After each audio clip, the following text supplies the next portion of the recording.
All right. Hello, everybody. It's Drekken here on another episode of Crossing the Chasm. And we have an awesome episode for you today.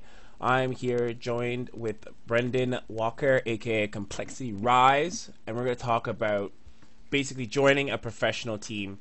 He's on Team Complexity, which is definitely one of the top teams in eSports.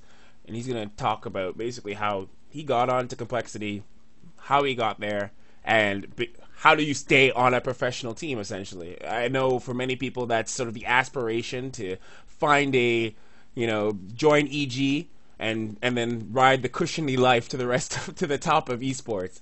So thank you very much, Brendan, for coming on out and helping. Thanks for having me here. All right. So we're going to get right in. So why don't you start off by giving just a short intro about who you are and give a backstory. What race do you play, and give us the whole thing. Come on. Oh, a long one or a short one? We have an hour, so you can go. You can do. I'll give you a signal when we're like, all right, let's move on. Sure. Well, my name's Brendan Walker, and from Canada, Ontario. I live in the Durham region, and I've been playing StarCraft for probably almost a decade now. Actually, started with the N64. Way back in the day. I play as Zerg right now in StarCraft 2. Wait, hold on. Did you say you were playing StarCraft on the N64? Yep. Okay. Did you ever play that game? I did. That game was ridiculous. I loved it. It was just, to me, I only had the N64 at the time, and I was like, oh. I would tell my friends, yeah, I totally can play StarCraft now, guys. I got it on my N64. I think you needed an expansion pack for it, though, if I remember correctly. Yeah, you need to put the little thing in there, and that gets you the Brood War missions and everything. Yeah. Oh, my God. My first experience with StarCraft was renting it from Blockbuster and beating all the missions. That's so legit. That's exactly what I did, too. Awesome. High five. Oh, my God. Virtual high five. Sorry. Continue your story, though. Yeah. So, I played Brood War kind of on and off a lot. I wasn't a really serious competitive gamer really until StarCraft 2. I just played casually because I was going to college and I was working a lot. And I got into StarCraft 2 and then I was starting to play the ladder, and even though I was playing it minimally, I still found myself kind of up there, top 8 Masters and then Grandmasters the first season that came out. So I've just been doing that ever since. Once I got to that point, I got invited to join Complexity. And, now I've just been trying to make it as a pro gamer. Wait, so you got invited right when it was in Brood Wars that you got invited? Or was it StarCraft 2? Oh. Yeah, StarCraft 2. Okay. I actually had really no idea about, eSports or anything that this world existed until I got kind of messaged randomly by back then the manager for the StarCraft 2 division of Complexity was named Mr. West online. Mr. West. So I get this guy Mr. West has messaged you. And I was like, what's this? And then I gave him my email, and he emailed me a contract to join the team, and I was like, oh, what's this? And it's kind of been eye-opening more and more ever since to this whole little community and world. So let's talk about the discovery part. So Mr. West comes and says, all right, Brendan, I want you on the team. Did you win something major for him to sort of catch your eye, or what happened there? I think at the time I was top 50 in GM, and they only had one Zerg player on their team, Fire Zerg. I think you probably know of him. Yeah, I do know. He went to WCS. I remember seeing him play. Yep. So at the time, Complexity was kind of just getting its feet wet in StarCraft 2 because they came from Counter-Strike and all these other games are actually a multi-gaming sort of esports sponsor for teams, and they were just getting into StarCraft 2, so they picked up an already existing team that was called Team Nova. And basically that team, like I was explaining, the manager for them was Mr. West, and they only had one Zerg player at the time, and I played Zerg, and that was back when it was a real big headache to play Zerg, before we were using investors. Yay! So so I guess it was more rare to see a Zerg player up in the top 50 of GM back then. So they invited me because they said they're looking for me, and then I was like, well, sure. And I had also, like, I knew what Team Liquid was too, and I was paying attention to that.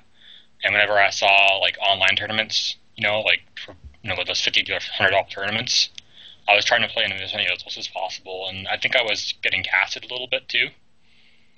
Like so getting up to like the top 8 or the top 16, and sometimes the semifinals of those. And I guess like people are watching the stream, so they probably saw that, and plus me being up there on the ladder. So you had this sort of dual recognition thing. You're going up, you're climbing the ladder, and then you're also getting exposed via tournaments. You're placing high, right, in tournaments. I'm guessing. Yeah, exactly. And they invited me to come play with them and stuff. And once I was doing that, I got to know all of the guys on the team, and they all liked me, so they all gave me their vote. Oh, so, hold on, there was a vote? Yeah. Not like a vote, it's, yeah. I was thinking of like a sorority. I totally was like thinking this. No, it wasn't like that. I was just kind of just paraphrasing it. Yeah, I'm just kidding. Yeah. I was just razzing you on. But no, that actually. So you got scouted out by Mr. West. So I guess they came out and saw you. Your name got brought to the top with based on ladders and events. Like, did you win any major tournaments? Like anything like a ICC Cup or at that time or anything like that, or a CoL League or anything along those lines? Because I know back around those times, that's were sort of the. There was Craft Cups too. I think Cups. I won a Craft Cup way back then. I remember, and I came second place and third place in them a lot. But nothing too major really. So a lot of it too is just being up there, keeping your level up. Yeah, just being exposed in general. Like not everybody wins tournaments, right? But if you're still getting close to that, you're getting streamed and your name's getting out there. People see you, they know who you are, and you become a bit more desirable at that point too. Yeah, yeah. I mean, like I was explaining before too, with once you get into a team, it's kind of like a family inside the team. So, like they needed a Zerg player to not only like help them compete, but just practice with too in general, right?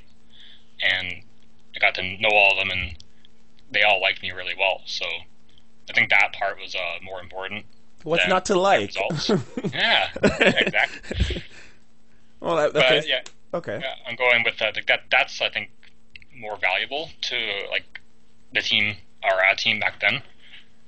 For recruiting somebody is like everybody still has to like the person in the team, right? So they get along with them well, and you can practice and everything. So it's not necessarily also about all your wins. It's really the synergy that you build with the team, right? If I'm getting that right.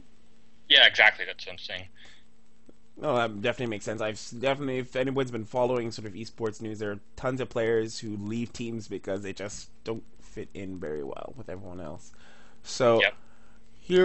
So let's go into the next one. So now you're on the team, and is there sort of an obligation? I know that it varies from team to team, but some teams are different than others. But we'll use what you know. Is there sort of an obligation of how many hours you're sort of expected to practice, or is a suggested practice amount in terms of the team keeping on the team at all, or even that they say maybe you should practice X amount of hours or anything like that? No, like the owners, like the people that are higher up in complexity, they don't really focus on that so much.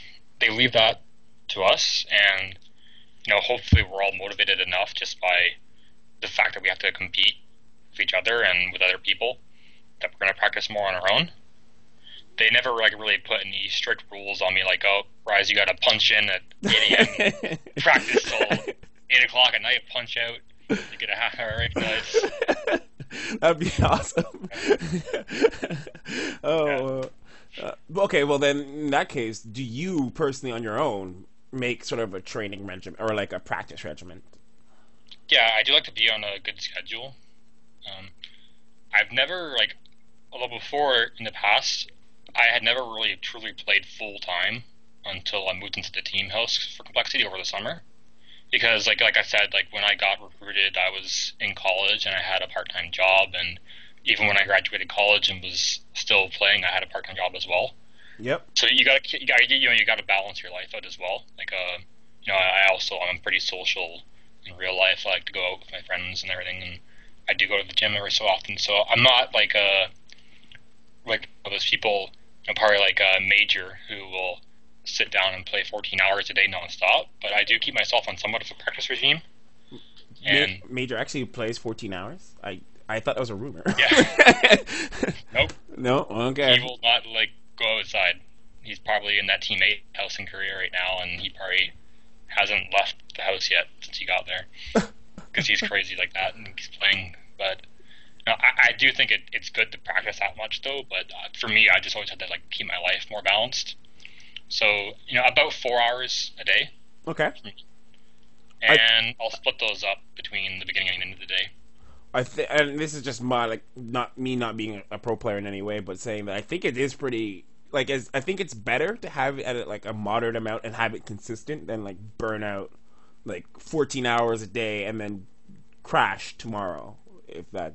Yeah, yeah, exactly. Like, and you also need to be actually focused on improving yourself during the time that you're spending playing as well. So you're not just like grinding it out and not getting any better. Yeah, well, like you can be grinding it out, but while you're grinding it out, you should be focused on something that's going to improve you, right? Like maybe like while you're playing, you're focusing on your mouse accuracy, or some other things in the game, like hitting your index better. Okay. Like I'm just saying, like you have to actually focus on certain aspects to improve them instead of just playing kind of mindlessly. Huh. Wow, I learned something about getting better.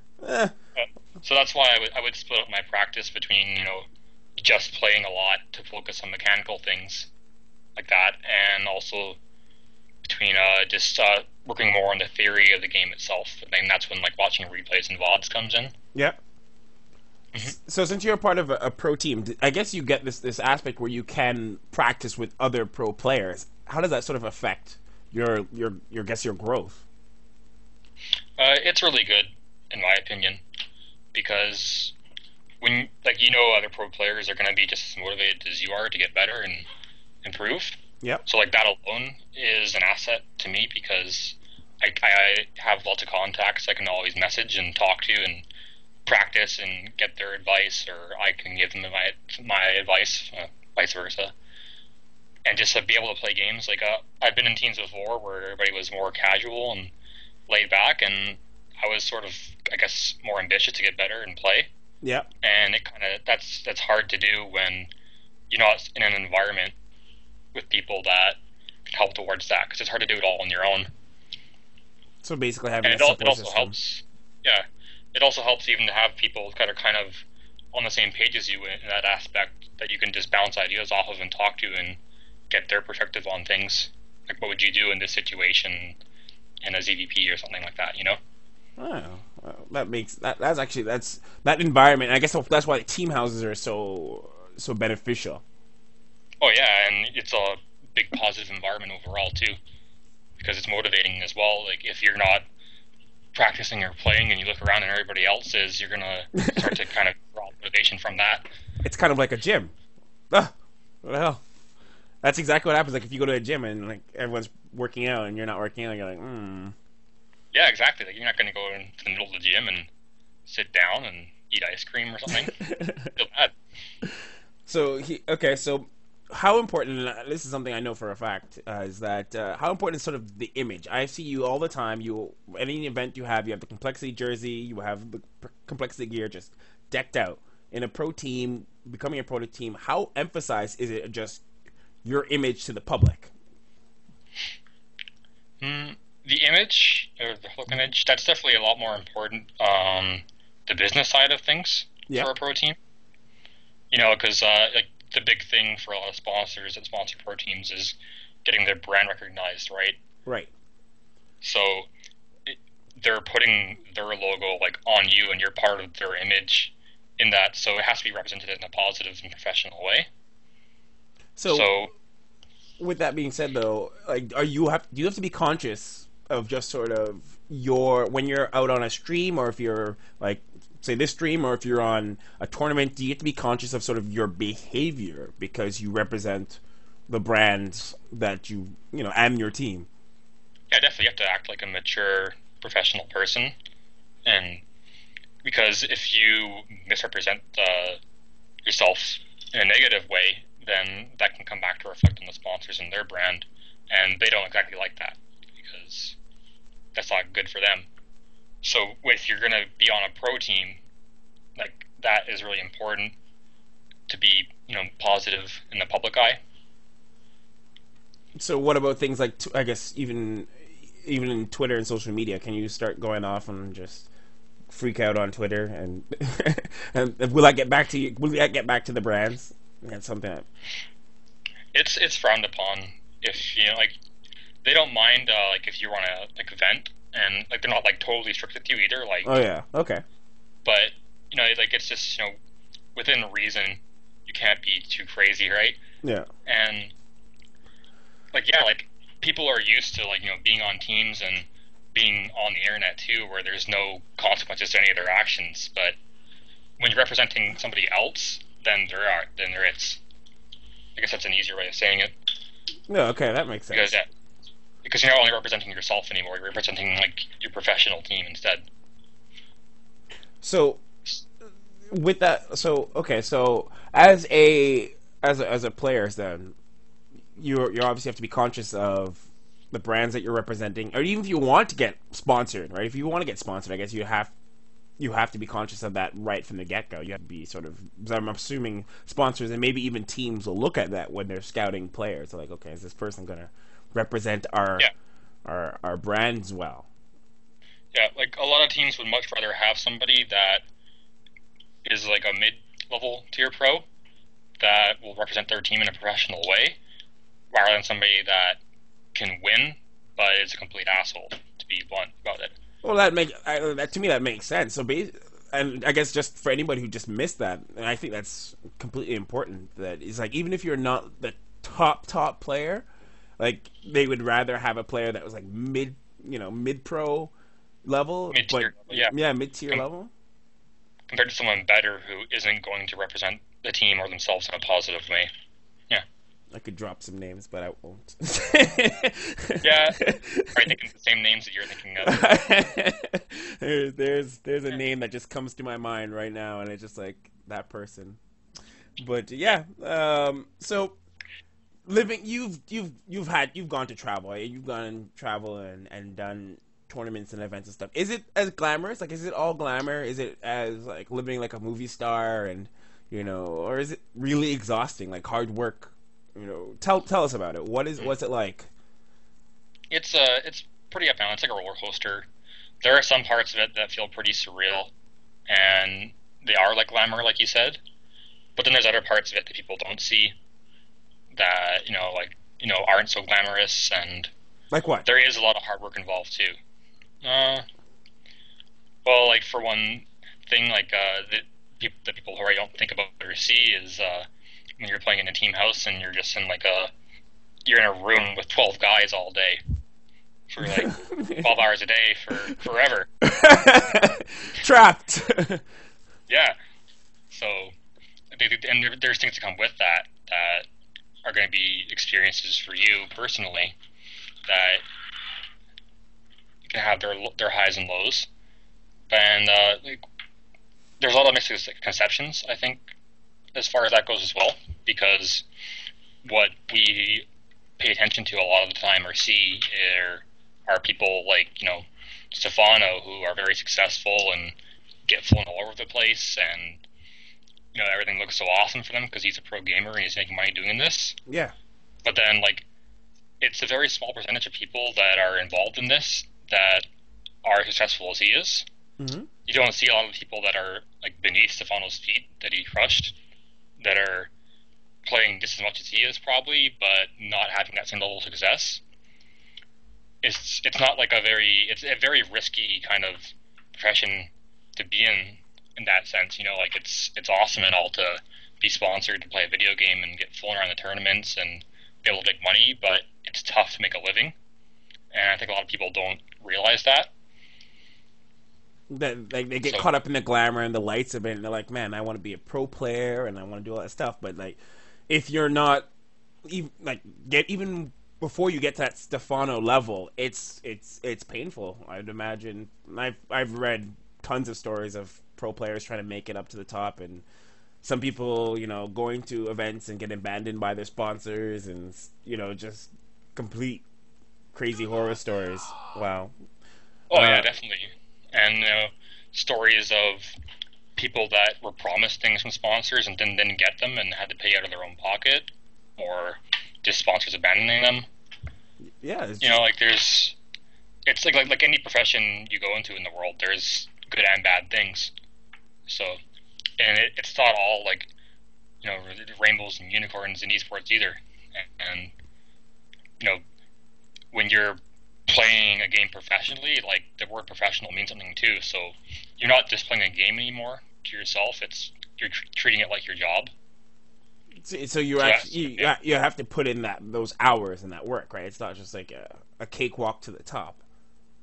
Yeah, no, you have to take it pretty seriously, and like I was saying before too, like you can put in a lot of work, you can invest a lot of your time and energy into it, and you can get very little back because you might come to the 16th round in a tournament, but they only paid out to the top four. That must be pretty brutal too. Because like an MLG, there's brackets of like 200 to 200, is it 256 people in their Yep, open brackets. So yep. you fight through 256 people and come to 16th, and then they're like, well, that was nice. Sorry. Or do they pay up to top Yeah, top 16 in MLG? they pay out to the top 16, right? But then what if you came 17th place? Oh yeah. That would really suck. Or anybody that's like 18th place to 32nd place. Like they still had to. To They're still fight their very way. good to play that level and to fight through that many people. But at the end of the day, you don't really get anything to show for it. And it's also like there's also misconceptions too. I think with how much money people think the teams have in esports as well, and or like because they seem to think that the majority of us all get these like awesome salaries where it's like equal to a full-time job, but it's really not. Isn't it like a It's very small percentage of players that non like Korean living players that receive that kind of yes, money? yeah, a very small percentage of players receive that kind of money, and then below that, the people that do receive some salary, it's like you could probably work like a minimum wage job full time and earn more than most players' salaries are. So So, like you're not really looking at your salary from a team if you even get one as a major source of income either. well, that brings into a great question then. So, when a player and I and this is something you're gonna have to help me clear up. I noticed some teams they have layers. I guess there's like an A or a B team or a lower bracket team, and then you have to sort of work your way up into the main group of the team where you may get a salary there, or how does that work? Like, when does that salary happen? When you join a team, you're automatically offered a salary, or do you have to earn that salary? You have to earn that salary even if you're up in the A part of the team still, Really? because because it's not just like, hey, I'm good at this game, so give me money. It's like, It doesn't work like that. yeah, it's like, hey, I'm good at this game, and what can I do for you by being good at it? Like, if someone's gonna pay somebody even 500 a month as a salary, like the person that's paying that sees it as an investment because it's all sponsorships in esports. So it's like, well, why are we paying this guy $100 a month? What's he doing for us that's worth it? So like that's why results are so important, and that's why the players that get the most results seem to have these salaries because like that brings more exposure to the sponsors and the brand. So it's really like connected towards Well, here's like that in another general question. with the So sponsors. I know like some players don't necessarily. It's not about their game results, but also sort of their not popularity, but like exposure. Because there's some players who are also casters, and Hmm. they don't get results anymore at all. Like Hmm. I'm a fanboy of In Control, but he doesn't really place anymore. But I'm positive he is still a huge asset to EG, right? So Exactly. is there how does that sort of transition? Like, does a player suddenly say, okay, well, I'm going to become a caster, or is there pressure that if you already have a salary from playing, you kind of have to make that up, and you're no longer placing, you kind of have to make that up? Does that? I don't know if maybe you're able to even answer that question, but maybe you can maybe tell us what you've seen. Well, I think for someone like in control, who is a perfect example of what you're explaining, who was getting paid to play and get results and stuff like that, and was kind of struggling there, and was also at the same time trying casting. Oh, But sort of kind then, of eased into it. yeah, I don't know if I would say ease into it, but it was like he found that he could get better results for himself and his team maybe in that field Mm. because he was better at doing it or felt more comfortable doing it maybe, or just people liked him and found him entertaining. So that in itself was an asset and a good thing. Okay. So more or less to wrap this point on, it's basically finding a way to be an asset to the team, right? Yeah. So And just also like esports in general as well too, right? Like if you see that you're good at something that people appreciate that you're doing it, maybe you realize that this is an important thing too, and you can do that instead, right? yeah. So that's interesting. So far what I've gathered is that even getting into the team doesn't necessarily guarantee that you're going to have an esports salary waiting for you. And then if you get that salary, it may necessarily not be like Stefano level salary the minute you walk in, and you Yeah, have to earn that. you have to bust your ass off, definitely. Yeah. Okay. Well, that definitely shined some light for me. At first I thought that you sort of walked in and you have to, negotiate that salary right away. But you can just get in the team. You can be in that pro team, and you just may not have anything still. So. Yeah, because you have to turn around and sort of market yourself and what you can do in the game, and it's for some people like it's all just about winning a tournament to them because they can do it. Yep. But then other people that not everybody can win the tournament because only one person wins. So other people have to find other ways to promote themselves and market themselves and be valuable to their team. Okay, so here comes this. That leads into the next question of social media. How important is social media stressed in a team at all? Yeah, again, that's kind of like with the public image thing too, right? It's very important for your sponsors. So I guess kind of a way to say it is it's very important for the team, but within the team it's not as important because like social media doesn't affect how much I can practice with No. QXC or somebody, or like what we're going to play in a game. But if people are going to pay us to play the game and fly around and sponsor us, then again, like that's part of a way they get return on their investment for that, the exposure they get through social media. So essentially, social media is one of those assets that we were talking about that can, like, if you're looking for a way that you can help your team or be valuable to your team, a strong social media presence is one of it. Yeah, definitely. Like that's why you have people like Maximus Black, right? Yeah, that's a Teams. great example too. He's a strong personality too. Yeah, he's entertaining. People like him. Yeah, And yeah. he gets followed a lot, and he has a big reach when it comes to social media. So that's an asset Destro is too. a good player for that too as well. He's a good entertainer Hmm. player. So and I don't know, I guess this also may go between different teams, but does the team manage your social medias, or do you guys manage your own social medias? How does that work? We all manage our own social medias right now, Okay. and the team has also its own social media that it manages. Yep.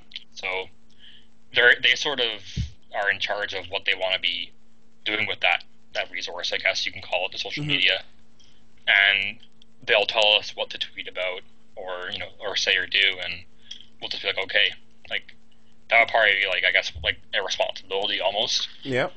But just you'll get like an email about what they're pushing right now and what you should tweet Okay. about. Communication about what sort of everyone's social media. That makes sense. But Yeah, or even just retweet this kind of thing. Like sometimes it's just as simple as that. They just send you a message on Skype, say, "Hey, can you retweet this?" oh, okay, Yeah. that makes a lot of sense. So, Yeah. here's something that's some people are going to be some people have asked me about, and I think is going to be very interesting. When it comes to contracts, with just joining teams and in contracts, like, are there things that people should be looking out for, or should someone just jump in? They should be like so excited, like, oh my god, X team wants to sign me, and they gave me this contract, but I don't care, I'm going to sign it anyways. Like, should people be weary of esport team contracts, or is it something that can't be enforced? Or what's your experience, I guess, is really my question. Yeah, you definitely want to be reading those contracts and making sure that everything in there looks right. Because I've heard of some bad contracts where the teams would make a lot of money off of the player and what he does, but he wouldn't get anything really for it. Or the team might help you fly. They might help fly you to an event, but somewhere in the contract it says that, like, let's say like you're a streamer on Twitch TV. Yep. It'll say like that they get a certain percentage of all your Twitch TV earnings or something. Whoa. What? Yeah. Yeah, I think I've heard of that before, where people have gotten screwed over, where they've had to, because now that they took on the team's image and brand or whatever, right.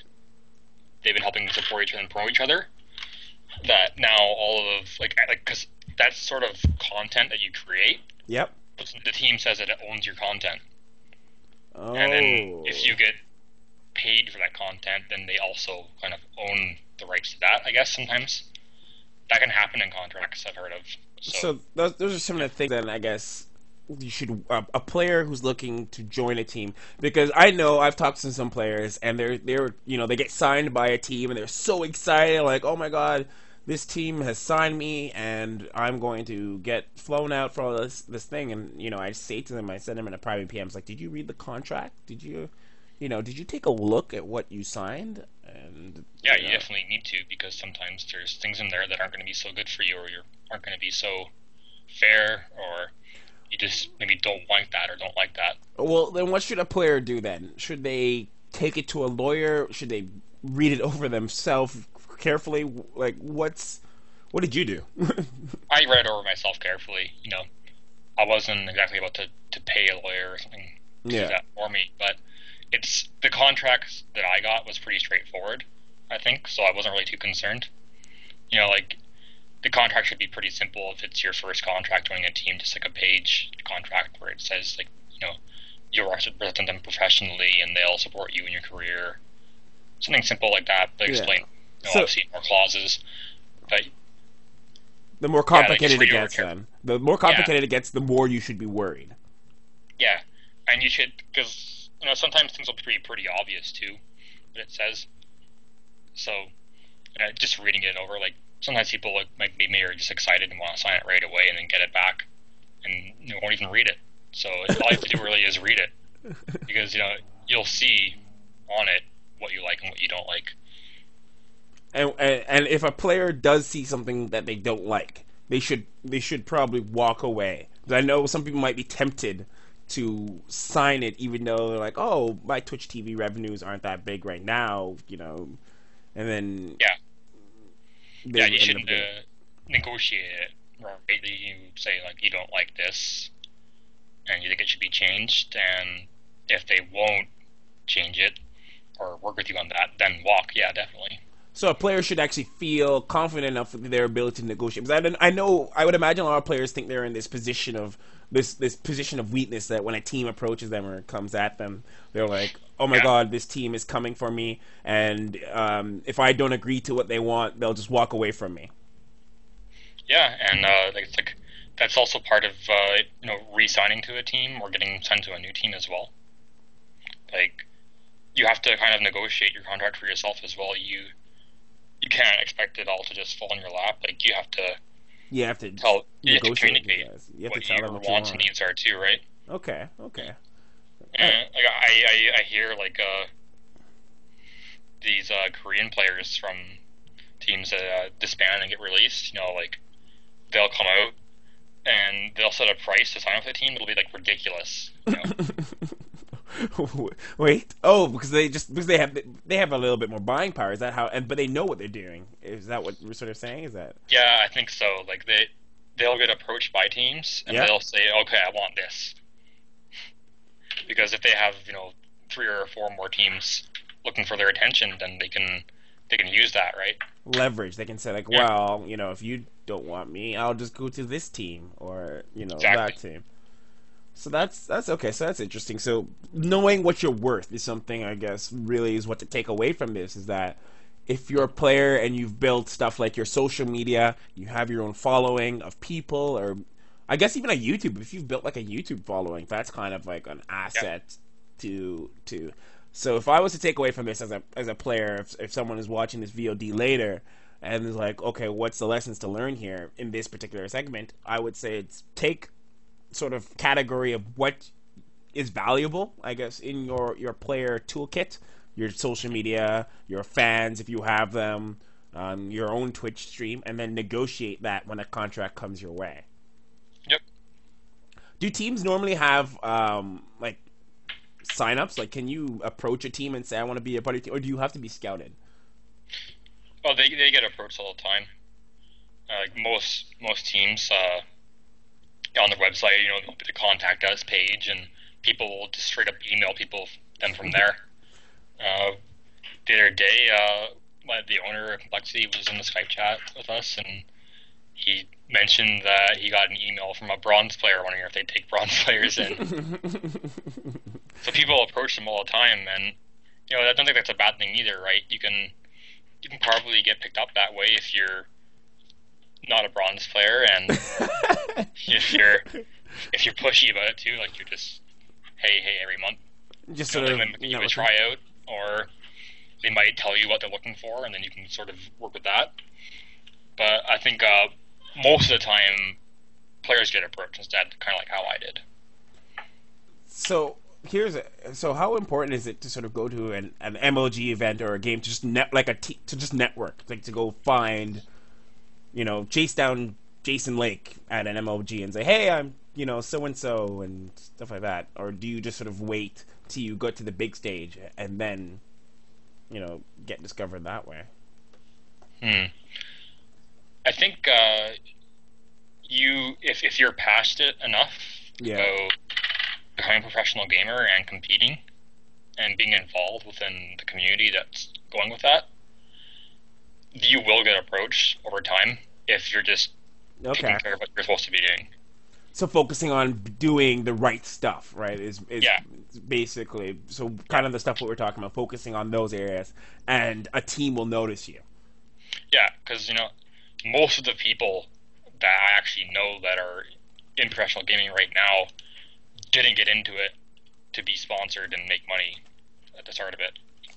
They were all just gamers, casual gamers themselves that were playing a lot and loved the game more and more, and then were competitive with it too, right? So So essentially, and this is actually not even just a competitive game. This is to a lot of things. If you focus on like the passion, the money will come. And I'm sure that's so cliche because I've heard it in every aspect of success stories I've ever read, where it yeah, is that you focus on the passion and the love of it, and the money will come. So yeah, and that's like like it's sort of like results oriented thinking versus performance oriented thinking, right? yeah, If you're doing all the right things, then the good things are results, going to come your yeah, way. the results are already proven, right? There are already people who are sponsored and pro players and stuff like that. So if you focus on doing all the right things, that stuff Yeah, will naturally happen. yeah, yeah. Like so, I think that for somebody that hasn't broken into being a professional gamer yet or being on teams or getting picked up, like they should be focused more on getting to that point where people want to approach them, and then once you're there, it becomes more about networking with people instead Yeah. and Okay. seeing what other opportunities are out there. Okay. That's totally big sense. Here's something. So, streaming. Streaming has become like a really big part of a player's revenue. Like just players have over the last little bit have always tried to sponsorship has always been the main way, but Twitch has been fantastic for Hmm. players to make revenue. Even as a player on on a team, do you subsidize yourself with like streaming at all, or do you? I guess do other players around you do that, or what's sort of your experience with that? Uh, Sorry, could you rephrase that? Yeah, so for streaming, do you yourself use streaming as an additional revenue? Like, do you stream yourself practicing your Uh, plays? yeah, I found that I had a harder time focusing on improving and practicing while I Okay. was streaming personally because I was more concerned with being entertaining instead and having Oh. a good stream. Because Oh. honestly, like sometimes when it comes down to practicing or doing the same thing over, it might mean playing the same build on the same map against the same opponent in the same matchup 10 times in a row and watching the replay each time and really sort of being focused on that instead of your stream viewers and what like making them laugh or providing them entertaining games or just talking in general. Because for me, also talking and playing splits up my attention and focus. Oh. So I didn't know that. Yeah, So essentially, streaming is something depends if you're going sort of the entertainment route of a player versus being like super high performance yeah, level of a player. I guess is that yep, what I'm sort of getting from it, and that makes a lot of sense to me because if you have a stream, you're gonna want to focus. And a lot of the player streams that I watch, they do focus on making their stream happy for their players. They play music and I mean, for yep. their fans, they play music and they talk to them a lot. But I imagine if you're trying to focus to be for that next MLG, Hmm. you're just really in this zone of where you, like you said, will Yeah, practice you're that not even same thinking amount. about streaming really if you're that focused on improving. Exactly. Oh, so then Because oh, go ahead. Sorry. you can you can stream and balance it between competing and practicing and improving, and then having a stream once in a while where you're entertaining and sort of chat with your fans and stuff. Or you can just there are people instead that just go full out and become professional streamers instead.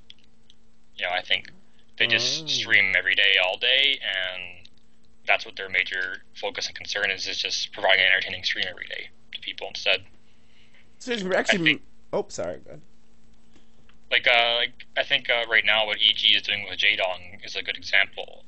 He has a schedule where he streams Tuesdays and Wednesdays, and like that's kind of it. And then the rest of the week he's practicing.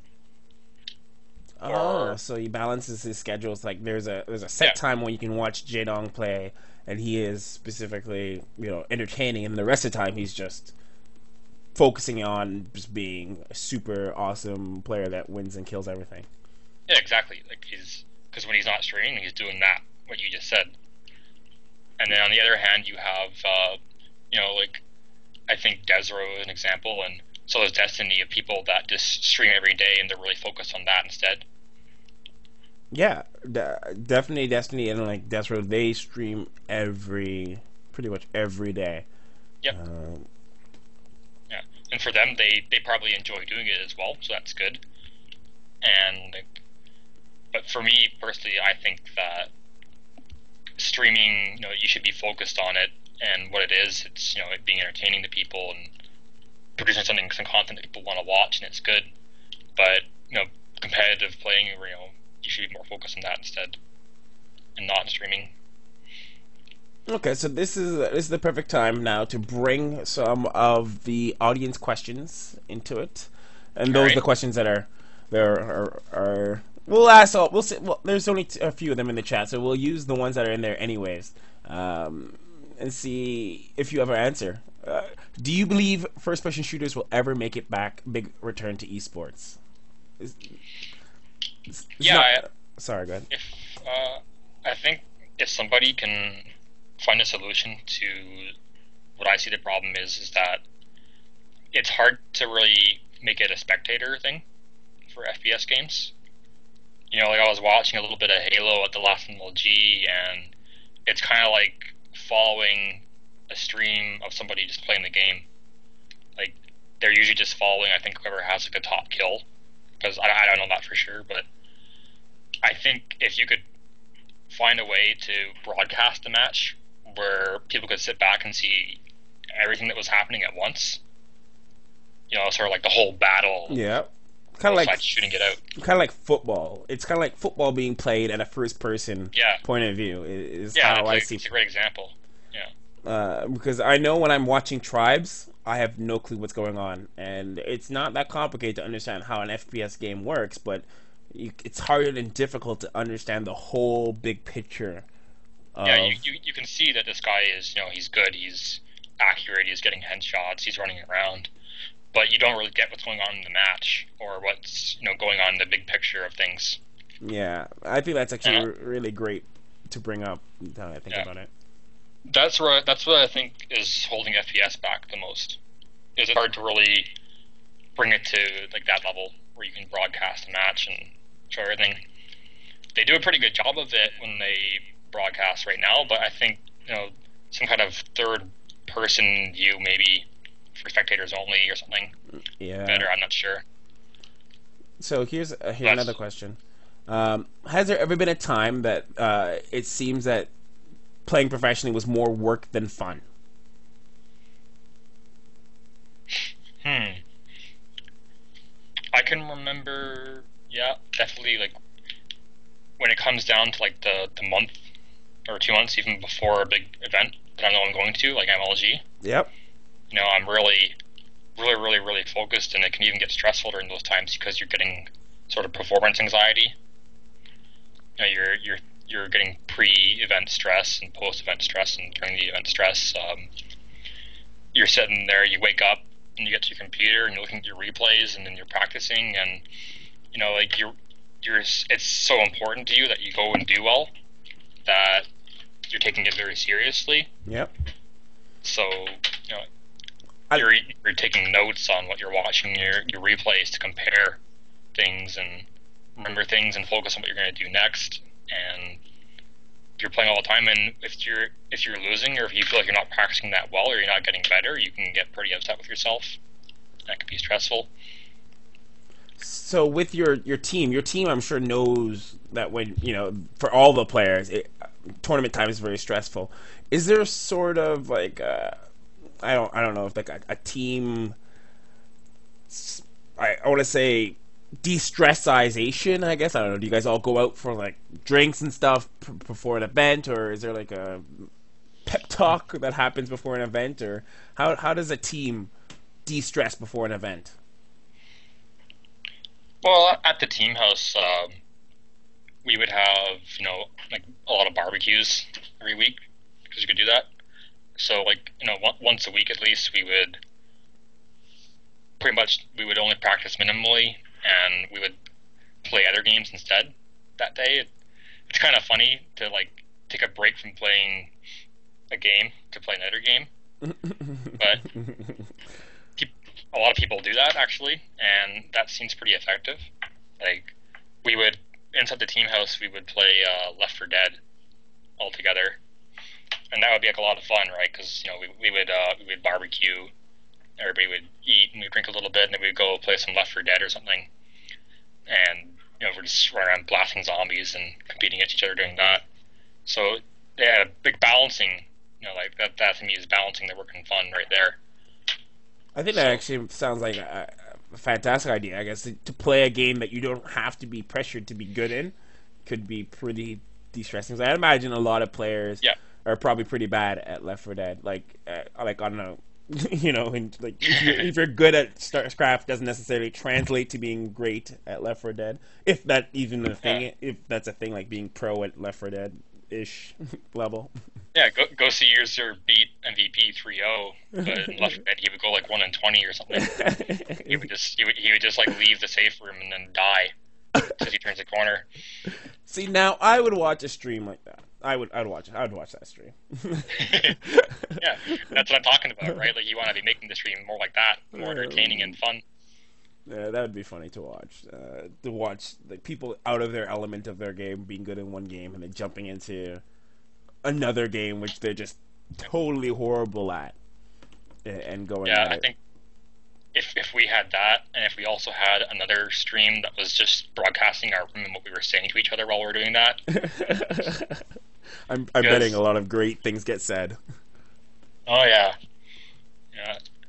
It turns into more like a troll house instead of a professional gamer house at that point.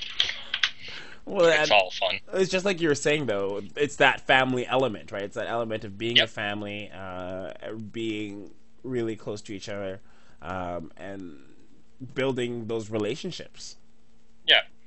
And with all that being said, too, I think overall you should still be having fun playing the game you're professional at and enjoying it, right? If Like, you don't, should that be a sign that you might need to leave that game? yeah, you might need to leave the game or just take a break for a little bit because sometimes taking a break is all you need because it changes your perspective when you come back. If you're like, because it's all like because people are so result oriented because like that's like one of the big things for us is if you're banging your head off the wall because you're practicing so much you're not getting good results, sometimes it can be good to take a step back from it, sort of get outside of yourself and then and come just back and come back at it. Yeah, yeah. and the thing is, and if anybody who's watching this live or going to watch the VODs later, this stuff applies to. It doesn't matter if you're playing StarCraft or you're trying to be the best streamer or even like website or any sort of skill. Yeah, so any kind of skill. This applies, right? And I've had it too, especially when I was in school, where I was like, "Oh man, focus on this Oh yeah. test," and just like I just bomb it, right? And then when I just take a few minutes back, and I'm like, "All right, breathe, go do something else," and I come back, and suddenly the answers are all just flowing to me. So it's, there's many things that this applies to. Yeah. And I'm going to go ahead and just arbitrarily say for StarCraft that you should be doing like 70% fun and 30% work. But I guess like that's how you should feel about it. It should be more. It should be more fun. I guess is what you're saying. It should feel more Yeah. fun than. Yeah, you should feel like you're doing work while you're doing it. But at the end of the day, it's fun because you get to sit back and see how you've improved at things, or maybe you do play in a tournament and get a good result, and then you're happy with yourself. Well, and that's pretty much it. I think that applies to anything, and I believe the saying goes. I don't really know who said this or something like that. If you never have to work a day in your life if you're doing something you love. I think that's how that saying goes. So if it's if it doesn't feel like something that you enjoy, it's, you're chasing it because you want that movie star lifestyle. And you Yeah. but you play and you're like, oh, I hate this game. This game Yeah. is so stupid. Or like you know it's work, but you're inspired to do it because you want the end result of the work. Yeah, it's probably not the right thing to be doing. And this is just a guess for me. I find this for me like when I've done jobs and stuff where I was like, man, this job would pay me a lot of great salary and whatever, and then I'm in this job. I'm like, oh my god, I don't like this job at all, and you just become miserable, right? And you don't Yeah. get as much results as you would like to get from it. Yeah.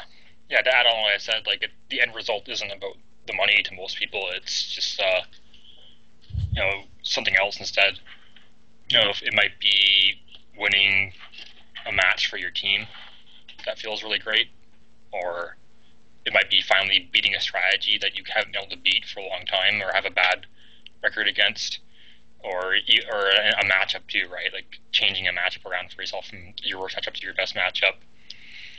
Like it takes work to do that, something like that. But once you're done all that, like it feels really good that you did it, and you kind of also enjoy like the process, I guess, Yeah. getting through it.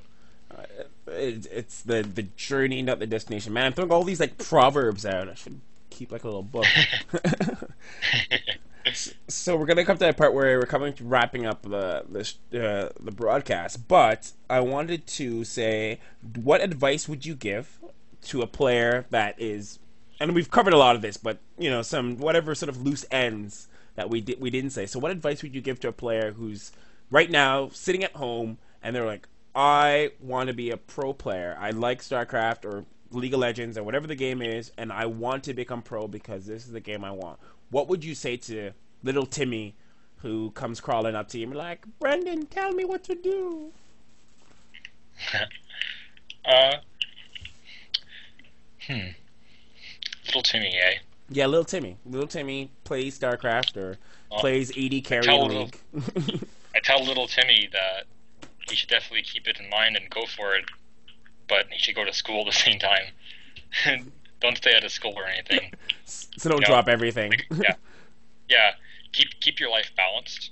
Uh, there's too many people probably that just do the one thing, and if I think it's also like the balance is important too because having different things in your life helps you move further and give you experiences that can help you improve other things. But just balance your life overall. Like don't sit there actually and do nothing but play that game and wake up the next day and play it again and wake up the next day and play it again. Like have other things in your life that are goals towards yourself that you want to work towards because they'll be good. Like you should just keep yourself balanced because you never know where you might end up. That's actually. I kind of want to say that over again because that was actually really someone put a hashtag #WiseRyze because that actually was sounded pretty damn wise. So you said basically don't just focus on that one thing, kind of balance everything out in a way, and Yeah, yeah, yeah. Like make sure you're living like a balanced life, right? Like have a social life too and friends and things that aren't related to professional gaming that you do because it'll make you a more well-rounded person so that if you do get to where you want to be, it'll be better when you get there. I Sort of a I think that that's interesting. I actually. I wish I had that advice when I started. So I started off to be a pro player, and I was just like, Warcraft 3. This is all I will focus on, and that that never ended up yeah. happening. But I ended up branching out to other things. And I think, and take it for what it is. People who are listening, a lot of the times when you work in something else, you can bring it back to the thing you're working on. Like if you're going StarCraft 2 Pro, but you're playing soccer, I guess like there are things that you Mm-hmm. can learn from there that will come back to you in Yeah, StarCraft 2, if that makes sense. yeah, yeah, definitely. And I think like also most people that are involved or thinking about becoming professional gamers are probably young, like you said, like little Timmy. Oh, little And Timmy. at that point in your life, I think balance is really important instead of just being hyper focused on one thing all the time. It's definitely true because like if StarCraft 2 whatever for whatever reason like fails, like the game is done, then you're like, oh well, then where did that all that go? Where did all Yeah, that time just sink? Right? yeah, yeah. And above all, you should be passionate about it, and it should be fun to you, because I think other people get confused with why they want to do it. Like some people, like I'm gonna use Stefano as an example again, might be like reading the Reddit and Team Liquid and seeing Stefano making $100,000 or $200,000 a year playing the game, and that's why they decide they want to become pro because like they want to make that money. They want to But make Stefano level dollars. yeah, but like, if the thing you actually want or actually want to focus on is money, then there's probably a ton of things you could do other than play StarCraft, right? Yeah, So and make more money faster. yeah, yeah, that's why the balance is really important again because it helps you figure out what it is you really want to be going for and why you want it. Well, that was incredibly inspirational. The best thing about doing this show is that every guest that I bring on, it's funny because when I think that I know a good portion of what the answer is going to be, and more often than not, I'm wrong. So I learned a lot from just our conversation, and I hope people who are watching this were able to gain some tidbits of wisdom about where they want to go.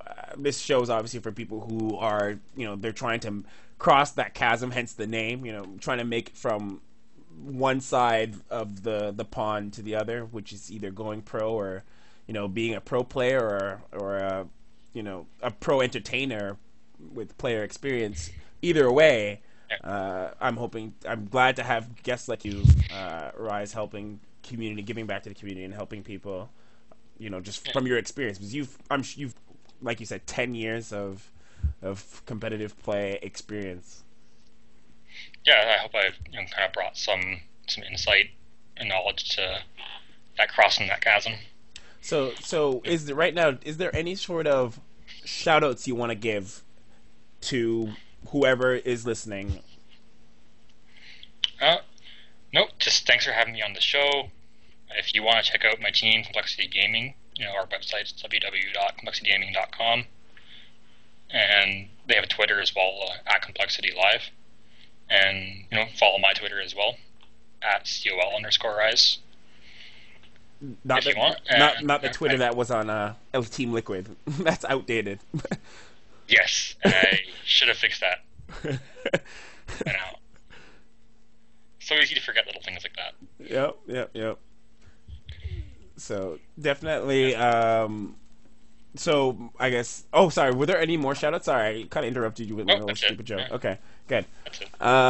So guys, once again, thank you very much for watching. So my shoutouts, I want to thank, of course, Rise for joining us on the show. So be sure to follow him and his team Complexity. That's actually something important. As you notice, he shouted out his team. So if you get on a team and you get interviewed, don't forget to shout out your team. It's probably something that they will appreciate. So I want to thank you guys for watching. Don't forget to follow us here on Twitch. If you're watching on Twitch, just subscribe. We're trying to do every Sunday, but it seems to be we're leaning to Mondays because that's when the guests can make it. Is people are just like, oh, I can't make it till Monday. But be sure to follow us on Twitter at _ESChamp or myself _Draconis, and I'll keep you updated who the next guest is, what the next topic is. Heck, if there's a topic you want us to talk about that you're having trouble with, and you're like, hey, Drekken, have you ever thought about doing this? I'm having trouble doing this. I want to become pro, whatever. Tweet it at me. Honestly, I'm so open to ideas. Sometimes, just like, what Ryze said, I just, bang my head. I'm like, what's a good idea for the show? And then I go get a freaking margarita, and then I feel fantastic, and an idea comes. And it's just like that, man. Of course, a beer too, right? I do the whole beer thing. The mixture of the concussion and alcohol, right? Yeah, exactly. You have to Good. you have to balance the alcohol too, and make sure that all flows to my head right. So, please, honestly, shoot a tweet at me with an idea if you have one for the show. I'm very open to topics for the show. Very open to it. And be sure to check out the VODs, which you can check out on ESChamp.com. And also in this upcoming year, we're going to have some awesome tournaments, so be sure to check out some of those. Alright, guys, so thanks very much for watching, and stay awesome.